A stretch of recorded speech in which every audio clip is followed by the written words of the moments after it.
Buenas a todos, seguimos con la sesión número 6 sobre escatología de las fiestas hebreas, hoy con el tema Pentecostés. La fiesta de Pentecostés está transliterada al nombre del griego, significa literalmente el quincuagésimo, el 50, hace alusión a la cuenta que comienza aquel día de reposo de los panes sin levadura, cuyo primer día es la fiesta de las gavillas, y 7 semanas después de la fiesta de las gavillas, 49 días después, es decir, 50 días después de aquel día de reposo, es Pentecostés. Como Gavilla era el primer día de la semana, es decir, domingo, Pentecostés también cae en domingo. De hecho, en los evangelios, cuando se habla del día de resurrección, dice que era el primer día de la semana, está mal traducido, porque no es el primer día de la semana, es el primer día de las semanas, haciendo alusión al primer día de la cuenta del Homer, que son los 50 días que había que contar, porque la fiesta de Pentecostés también se llama la fiesta de la semana, fiesta de primeros frutos, fiesta de la siega, fiesta de la cosecha, fiesta de las primicias. Todos esos nombres se refieren a la misma fiesta. Es una de las fiestas importantes porque implicaban peregrinación a Jerusalén, al igual que Pascua y Tabernáculo. Es un mandato que lo podemos ver en Levítico 23, versículo 16. Hasta el día siguiente del séptimo día de reposo contaréis 50 días. Entonces ofreceréis el nuevo grano a Jehová. Dice Deuteronomio 16. 7 semanas contará desde que comenzare a meterse la hoz en las mieses. Y otros textos donde se ordena el mandato. Es una fiesta de cosecha, una fiesta agrícola, una fiesta de grano. Entonces de ahí podemos sacar algunas enseñanzas. Significa históricamente la entrada a la tierra prometida cuando ya el pueblo pudo disfrutar de los beneficios de estar allí. Una fiesta también de agradecimiento y ofrenda. Los frutos también pueden implicar obediencia, dice frutos de arrepentimiento en Lucas 3. Y sobre todo hay una fiesta de la producción, de la recogida, de los beneficios, de la proliferación, de la multiplicación, una palabra importante para ver el significado de Pentecostés, porque el fruto da a 100 por 1, como dice Lucas 8. Entonces, esta fiesta de cosecha, después de un tiempo cumplido, porque 49 es 7 veces 7, un tiempo perfecto que ha cumplido, y es el día siguiente, si lo analizamos con Gavilla, que Gavillas comienza y Pentecostés termina, es un final, en principio es un final, de una misma fiesta en realidad. Pero si analizamos que Pentecostés es una primera fiesta de cosecha, y hay otra cosecha a la salida del año, como dice el texto, en Tabernáculo, esta primera cosecha es un inicio en comparación con el final de la cosecha a la salida del año, que también hace alusión a la primera y la segunda venida, o a la lluvia temprana y a la lluvia tardía que se cita en algunos textos, en este caso haciendo una metáfora también y pudiendo hablar de la cosecha de los redimidos. También el grano, que es principal protagonista en esta fiesta, se convierte en un tipo de la resurrección, porque dice Juan 12 que si el grano de trigo no cae en la tierra y muere, queda solo, pero si muere lleva mucho fruto. Y 1 Corintios 15, el versículo 36, lo que tú siembras no se vivifica si no muere antes.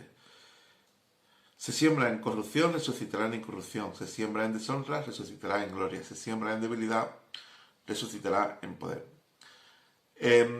Y si analizamos el grano, para que muera y lleve mucho fruto en proceso de siembra, es decir, el grano queda sepultado, haciendo analogía con la muerte, pero para que vivifique, es decir, para que germine, no lo hace porque sí, no lo hace solo. Si entierras un grano, ahí se queda. Se necesita echarle agua para que germine o prolifere, y este agua lo podemos comparar metafóricamente con el Espíritu Santo, como cuando dice en Romanos 8:11, el que levantó de los muertos a Cristo Jesús vivificará también vuestros cuerpos mortales por su Espíritu que mora en vosotros. Y en Isaías 55:10, como desciende de los cielos la lluvia, riega la tierra y la hace germinar y produce. En Juan 7, cuando Jesús habla en el último día de la fiesta, si alguno tiene sed, ven a mí beba y yo le daré, y de su interior, perdón, correrán ríos de agua viva. Estos ríos de agua viva, dice Juan, que estaba haciendo referencia al Espíritu que habían de recibir los que creyesen en él. Nuevamente, el agua se relaciona con el Espíritu y sus frutos.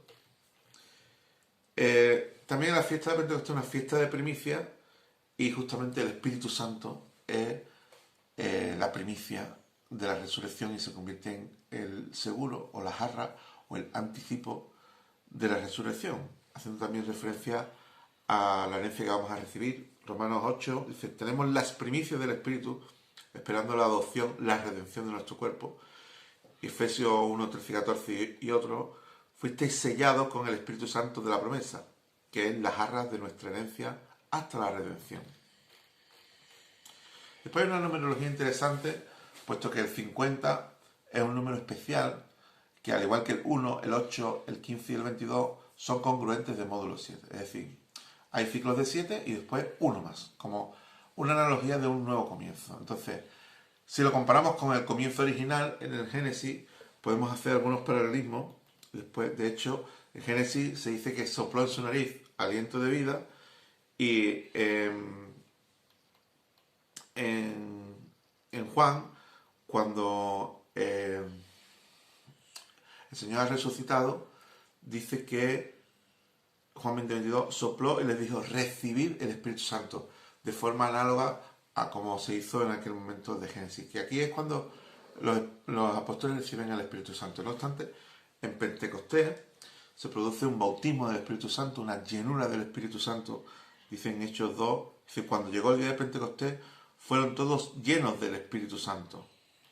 Y entonces podemos hablar de una intervención del Espíritu Santo a mayor escala y mayor intensidad, porque además dejó de ser un grupo selecto el que disfrutaba de eso, el de los apóstoles, para que hubiera una gran multiplicación, un gran derramamiento de salvación, ya que más de 3.000 familias conocieron al Señor y disfrutaron de sus beneficios aquel mismo día.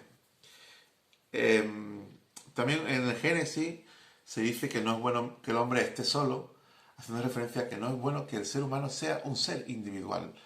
Y de esta misma manera, cuando hemos leído que el grano si no cae en tierra y muere, queda solo, pero si muere lleva mucho fruto, está haciendo alusión a eso mismo, porque si Jesús hubiera venido como el postrer Adán en gloria, no nos quedaría nada más que juicio. En cambio vino en humildad, en Morphe Doulus, para rescatarnos, para morir por nosotros, redimirnos, y de esta manera podernos, digamos, glorificar y vivificar a la misma manera que su cuerpo fue vivificado.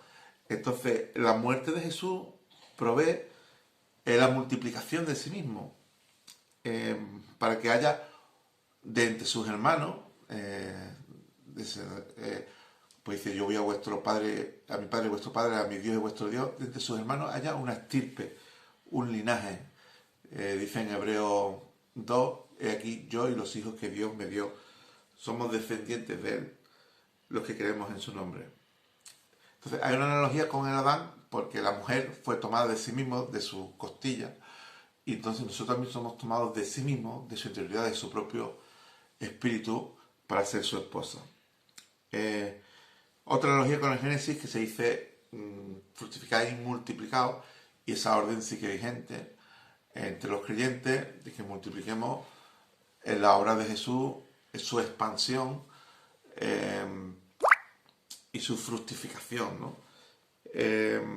Dice que el postrer Adán, el primer Adán, cuando se le insufló el aliento de vida, fue hecho un ser viviente, pero el postrer Adán es espíritu vivificante, una vida que genera vida, que da vida.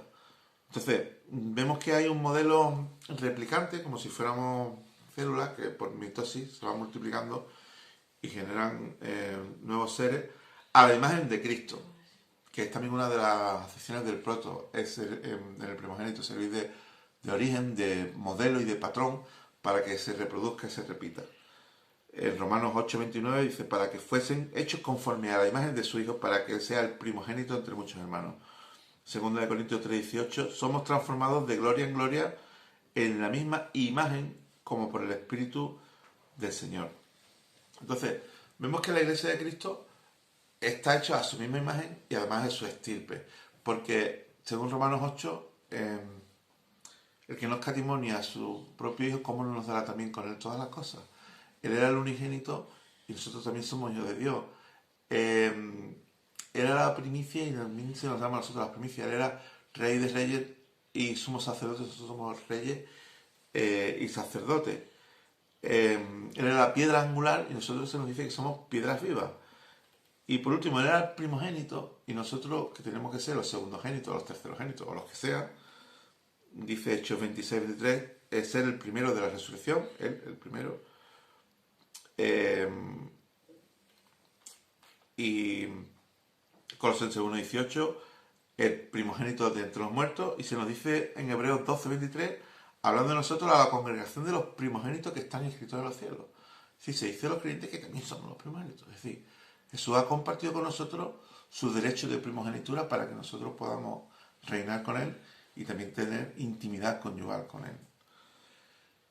Por último, el propósito de Pentecostés, a mi juicio, es que se cumpliera la promesa que se dio en el Éxodo cuando dice Dios que los saqué de la tierra de Egipto para habitar en medio de ellos. Hay un proyecto de construcción de un templo que se necesitaba que hubiera unas piedras vivas que estuvieran hechas a la imagen de la piedra angular, y se nos dice en Daniel capítulo 2 versículo 34, una piedra fue cortada no con mano, haciendo alusión al templo, y un poquito más adelante, más la piedra que hirió a la imagen fue hecha un gran monte que llenó toda la tierra. Esa piedra se expande, se multiplica y lo llena todo, a la misma manera que Pentecostés lo hace, y también como lo hizo aquel mismo día, cayendo exactamente el mismo día de la fiesta, sirviendo de tipo perfecto. Hasta aquí la enseñanza de hoy.